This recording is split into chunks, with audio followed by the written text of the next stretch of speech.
Au bout d'un vieux chemin de terre, perdu entre champs et collines, vivait Élise.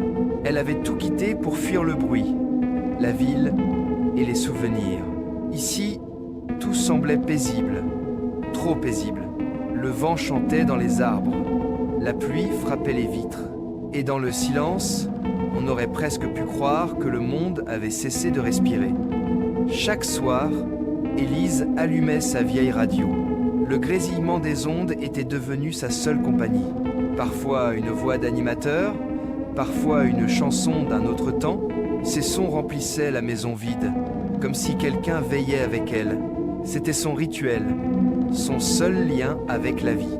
Un soir, alors que la pluie battait fort, la radio grésilla, puis une voix inconnue murmura « Bonsoir, Élise !»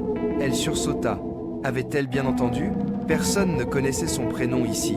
Et pourtant, la voix avait été si claire. Elle coupa la radio, le cœur battant.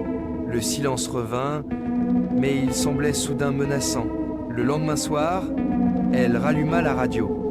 Même fréquence, même grésillement. Puis, à nouveau, la voix. « Tu m'as entendu, Élise ?» Son sang se glaça. Ce n'était pas un hasard. Et cette fois, la voix semblait plus proche, presque dans la pièce. Cette nuit-là, Élise n'a pas dormi. Elle avait éteint la radio. Pourtant, elle entendait encore des chuchotements dans les murs, des mots flous, des respirations.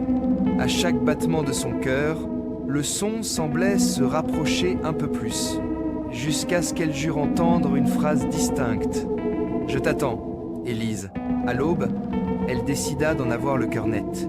Elle alluma la radio. Le grésillement fut bref, puis la voix reprit « Je suis si proche, Élise. » Un rire étouffé suivit, puis un son, à peine audible, une suite de chiffres.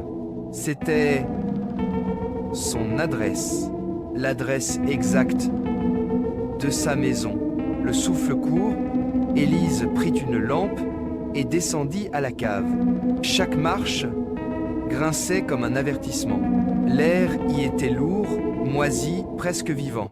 Et au fond du sous-sol, une faible lumière rouge clignotait, comme un cœur qui bat dans l'obscurité. Là, posée sur une vieille table, se trouvait une autre radio, identique à la sienne, poussiéreuse, mais allumée. La lumière rouge pulsait au rythme d'une respiration invisible.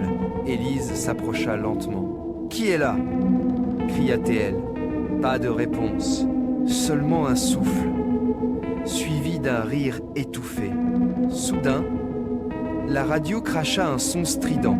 Élise recula, mais derrière elle, une ombre se forma. Dans le métal poli du poste, elle aperçut un reflet, son propre visage. Mais il souriait. « Tu m'as enfin trouvé, Élise. » La voix venait de derrière elle, et cette fois, elle n'était plus seule. Le lendemain matin, les oiseaux chantaient à nouveau. La radio, elle, jouait une douce mélodie. Mais Élise n'était plus là. La tasse de thé fumait encore sur la table.